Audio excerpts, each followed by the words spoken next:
Hello crafty friends, today's video is part of a huge and fantastic collaboration hosted by RachandBella Crafts that is junk journal tips, tricks and hacks. I'm going to show you how to make these index cards. They're going to be in a vintage style, but you can sort of make them in any style you like. We're going to make a whole bunch of them so that they're ready ahead of time. And then once our journal is ready, and we want to pop one in, we can just add additional elements so that it can suit our theme and the rest of our journal. I will show you that part too. In the description below, you will find all the information about this collaboration and a link to all the amazing videos from all the lovely content creators in this collaboration. Don't forget to subscribe.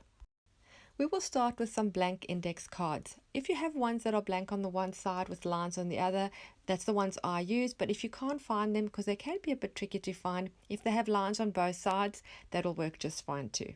I'm going to use my Tim Holtz Distress Oxide ink sprays for this, but you could also use watered down acrylics or even watercolors, whatever you have.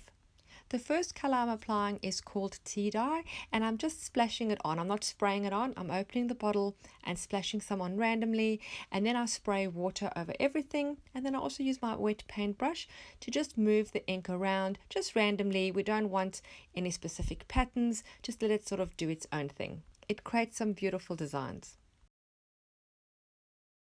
I'm doing 5 at a time because that's how many fit in the camera frame, but I'm making 10 in total. You can lay out 20 if you have enough space for that and do them all at once. I think the more the better. Then you have less work when your journals are ready and you have all your elements ready to pop in. If you only have ink pads, that's fine. We can work with those too. I just press the ink pad onto an acrylic block. I spray some water and now I smush the index card onto the acrylic block. This color that I'm using is called Vintage Photo. I'm now using the spray version of Vintage Photo 2. This is actually an oxide ink. The pad is just a distress ink.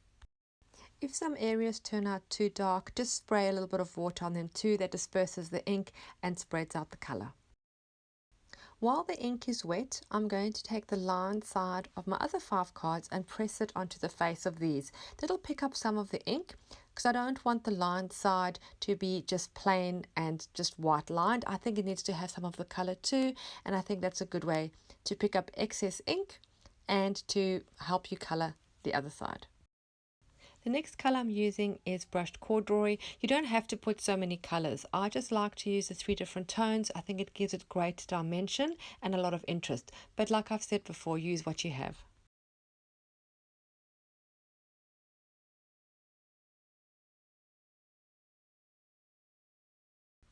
The first 5 cards are done. I'm now going to do the other 5 in exactly the same way.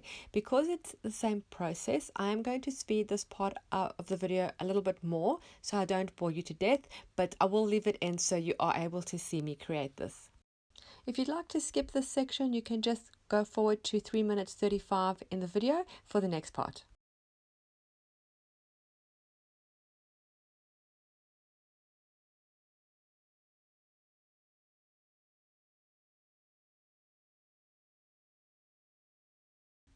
All 10 cards have now been inked. I will show you the front and the back quickly of each one so you can just see how different each one is, but how beautiful and unique they are. For the next part, I'm going to use some Bookpages. You can normally just get really cheap books that you can tear up from the op shops or any kind of secondhand shop. And I'm using a glue stick. I'm just putting a little bit of glue just here and there randomly on the card and then gluing down some of the pages. Now I'm not doing it all straight, I'm doing some upside down or sideways. I quite like that because I like how it's very different and not all straight, but that's a personal choice. You can put them all straight and aligned if you prefer.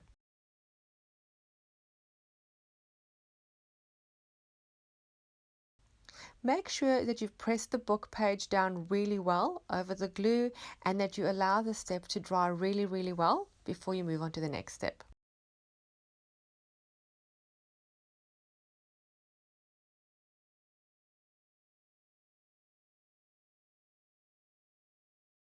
The next bit is quite fun.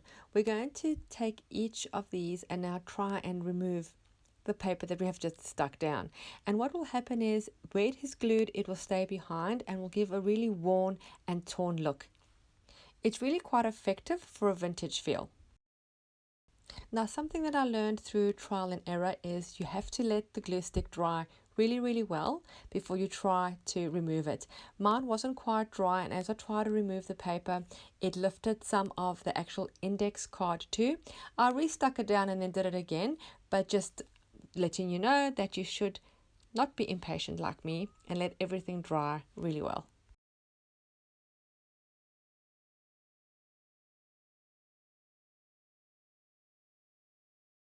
For the next part, I'm going to add some gesso. I love using gesso in this kind of project.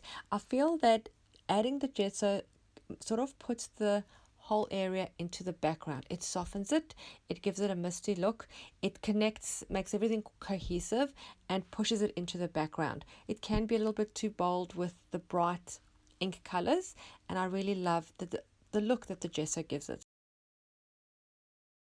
This part is optional though. If you don't want to add the gesso, I just use my finger. You could also use a paintbrush.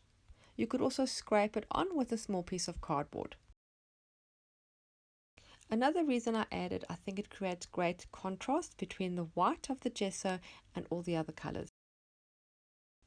I'm making 10 of these index cards in this video, and because I really love to make them and I'm happy to make lots and lots, I would love to give 5 away of these to you watching this as a happy mail. So if you're watching my video and you would like to receive one of these cards in your postbox, please just comment below, and then on the 10th of March 2022 I will randomly select 5 people to receive one of these cards. Please do check back on the 10th of March. I will put the names of the winners at the top part of the description window below this video, and you will just need to contact me via email to claim your happy mail. Another little tip, if you happen to put too much gesso and you don't like to have it too thick or too much, you can just use a baby wipe while the gesso is wet just to wipe it and remove some. The baby wipe also helps with blending.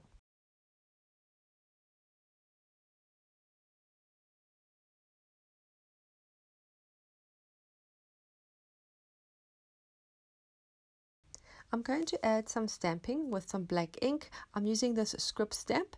I'm not putting it everywhere, just a few little bits just here and there randomly on the card.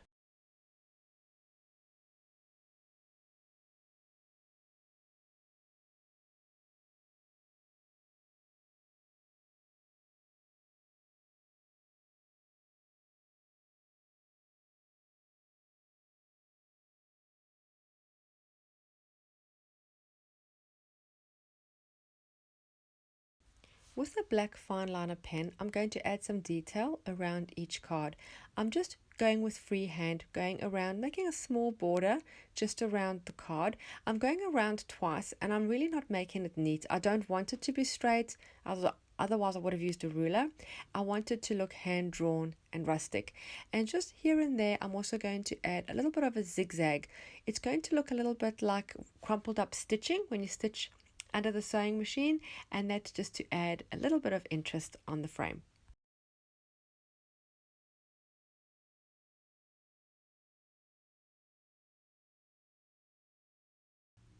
If you do have a sewing machine, you can most definitely stitch around instead of using the pen. I'm using the pen option because I know a lot of crafters don't have a sewing machine, so I'm just giving you another option of a way to do this without having a sewing machine.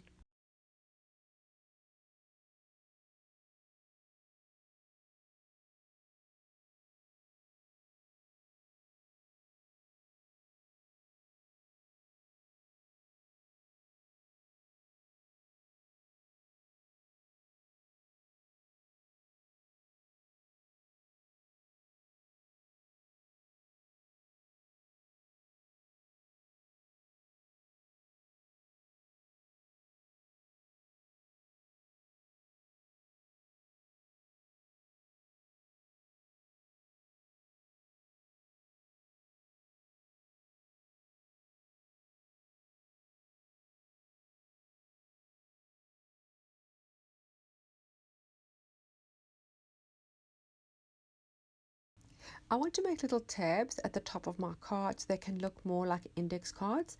I'm going to use these little sheets of vellum. I'm going to put all the products that I use. I want to list them below in the description box, and there's also some links to my favorite products.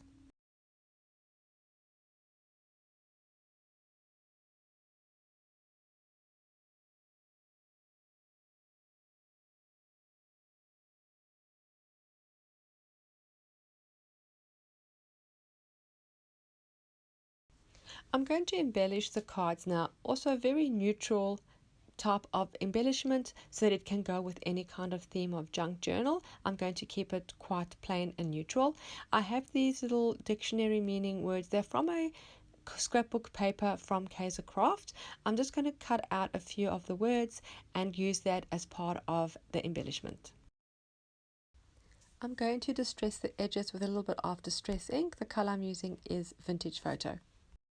For this part, you could also use bits that you've cut out from a dictionary or an encyclopedia or even a magazine, anything that you have and that you have found. You could also put just words, maybe out of a book like a novel or a chapter book, if you can cut out like a sentence or some words that you like. Or you could leave this part out and then just decorate the card once you have a theme for your journal.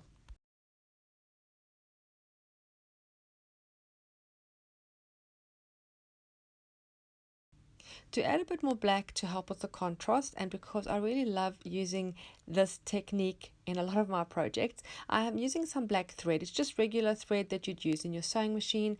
I'm just cutting a piece and then I scrumple it up between my fingers and then I'll put it underneath the embellishment or the wording that I'm going to use, and then I glue that down with the hot glue.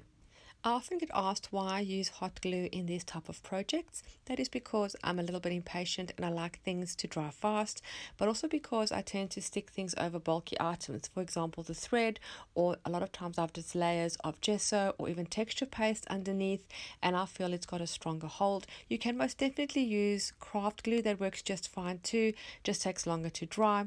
Always use what you're comfortable with and what you have in your craft room.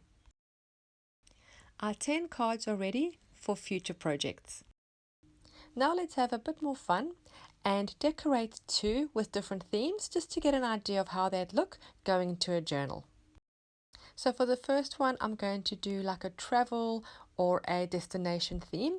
I have a ticket. It's a vintage ticket that's actually an old bus ticket. I got that actually in a roll off eBay. And then I also have this paper pad, which is like a travel paper pad from Kaiser Craft. I'm going to take a couple of elements that I think suit the theme. I'm using blues and grays, and I'm just going to stack these until I find a composition that is pleasing to the eye.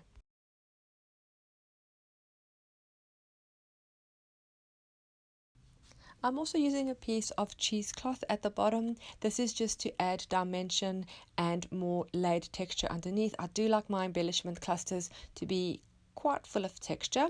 So I have a piece of cheesecloth. I have a piece of cardstock that is just like a bluey grey. I have my ticket, and then I have an embellishment which is a little round token with a sentiment on, and then I have this piece of like a roulette. It's from an old calendar that I'm cutting out, and I'm just going to stack that down, and that'll be my index card for a travel style journal.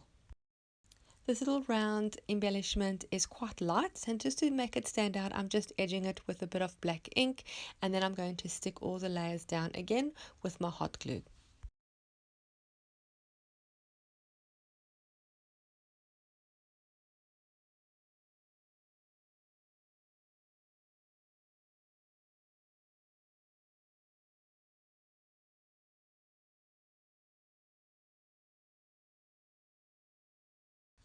To add these to a journal, you could pop them into a pocket, or I like to attach them to a page with a really large paper clip. For the next one, I'm going to go with a bit of a field journal, botanical kind of theme. Again, I'm using a piece of cheesecloth, and then I have a little label that's in green, which I really like the contrast against the vintage colors. And then I also have this beautiful flower die cut. The label is a sticker, but I'm still adding some glue behind it because I have the gesso. The stickiness of a sticker doesn't always have good grip, so I just add extra glue for extra strength. I love adding little details to my embellishments. I have this thin piece of washi tape as if the plant or flower is attached with that. And then I have these old raffle tickets, and I'm just going to cut out the number to use the number, and I'm going to stick that down, sort of like a reference code like you would have for a specimen of sorts. I really hope you enjoyed this video and were inspired to create your own mass production index cards for your projects. They're really fun to create, lovely to have, lots of them, and decorate them as you go, as you need them.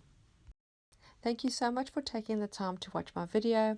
Don't forget to check out all the other content creators in my description below for all the other tips, tricks, and hacks for your junk journals. Don't forget to subscribe. I'll see you again soon. Bye.